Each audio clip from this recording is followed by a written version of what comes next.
اعوذ باللہ من الشیطان الرجیم بسم اللہ الرحمن الرحیم۔ یک نفری والی بال، شہید کے بعض دوستوں کا بیان۔ ابراہیم کے مضبوط بازوؤں کو دیکھ کر ہائی اسکول کے شروع سے ہی لگتا تھا کہ وہ اکثر کھیلوں میں چیمپئن بن جائے گا۔ ورزش کے پیریڈوں میں وہ ہمیشہ والی بال کھیلتا رہتا اور کوئی بھی جوان اس کا مقابلہ نہیں کر پاتا تھا۔ ایک مرتبہ اس نے اکیلے ہی ایک 6 نفری ٹیم کے ساتھ میچ کھیلا۔ اسے صرف 3 بار گیند اچھالنے کی اجازت تھی اور ہم سبھی لوگ اپنے ٹیچر کے ساتھ مل کر اس کی جیت کا مشاہدہ کر رہے تھے۔ اس دن کے بعد سے ابراہیم معمولاً یک نفری والی بال میچ ہی کھیلتا تھا۔ چھٹی کے اکثر دنوں میں ہم لوگ 17 شہریور نامی سڑک کے فائر اسٹیشن کے پیچھے کھیلا کرتے تھے اور بڑے بڑے دعوے دار ابراہیم کا مقابلہ نہیں کر پاتے تھے۔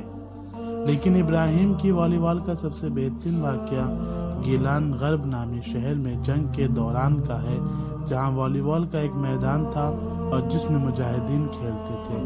ایک دن کچھ افراد چند منی بسوں پر سوار ہو کر گیلان غرب کے جنگی علاقوں کے دورے پر آئے، جن کے سرپرست محکمہ کھیل کود کے رئیس جناب داؤدی صاحب تھے۔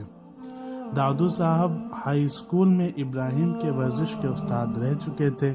انہوں نے ابراہیم کو کچھ ورزشی سامان دیا اور کہا، جس طرح تم چاہو استعمال کرو، اور پھر کہا، ہمارے ساتھ آئے ہوئے دوستان مختلف ورزشوں اور کھیلوں سے تعلق رکھتے ہیں اور یہ لوگ یہاں کے دورے پر آئے ہوئے ہیں۔ ابراہیم نے بھی ورزشکاروں کے ساتھ مختلف باتیں کی اور شہر کے متعدد علاقوں کا دورہ کرایا، اور پہنچتے پہنچتے یہ لوگ والی بال کے میدان پر پہنچ گئے۔ داؤدی صاحب نے ان سے کہا، تہران کی والی بال ٹیم کے چند جوان بھی ہمارے ساتھ ہیں، کہو تو ایک میچ کھیلا جائے۔ دن کے 3 بجے میچ شروع ہوا۔ ایک طرف تہران کی والی بال ٹیم کے 5 لوگ تھے، جن میں 3 لوگ ایکسپرٹ تھے اور دوسری طرف ابراہیم اکیلے تھے، اور اس کے علاوہ بہت سارے لوگ تماشائی تھے۔ ابراہیم نے اپنے معمول کے مطابق پاں برہنہ ہو کر اپنے شلوار کو زانوؤں تک اوپر چڑھایا اور بنیان انڈر شرٹ پہن کر ان کے مد مقابل آ گیا، اور اتنا اچھا والی بال کھیلا کہ شاید ہی کسی کو اس پر یقین آ جائے۔ یہ میچ صرف ایک ہاف پر ہی ختم ہو گیا اور 10 پوائنٹ سے ابراہیم نے جیت لیا۔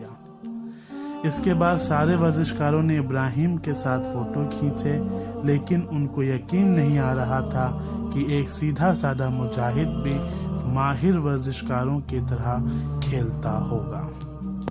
میں نے ایک دن 2 کوہ کے فوجی کیمپ میں مجاہدوں کے سامنے ابراہیم کے والی بال کھیلنے کی داستان سنائی تو ایک دوست جا کر والی بال لایا، اور پھر ہم نے 2 ٹیمیں تشکیل دی اور ابراہیم کو بھی بلا لیا۔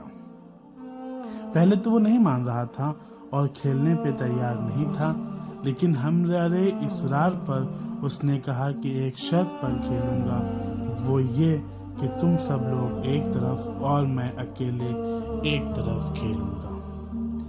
کھیل ختم ہونے کے بعد کچھ کمانڈروں نے کہا کہ آج تک ہم لوگ اتنا نہیں ہنسے تھے کہ جتنا آج ہنسے ہیں۔ ابراہیم جب والی بال پر شاٹ مارتا تھا تو چند لوگ والی بال کی طرف دوڑتے تھے اور ایک دوسرے سے ٹکرا کر زمین پر گر جاتے تھے، اور آخر کار ابراہیم نے کافی پوائنٹ سے یہ میچ جیت لیا۔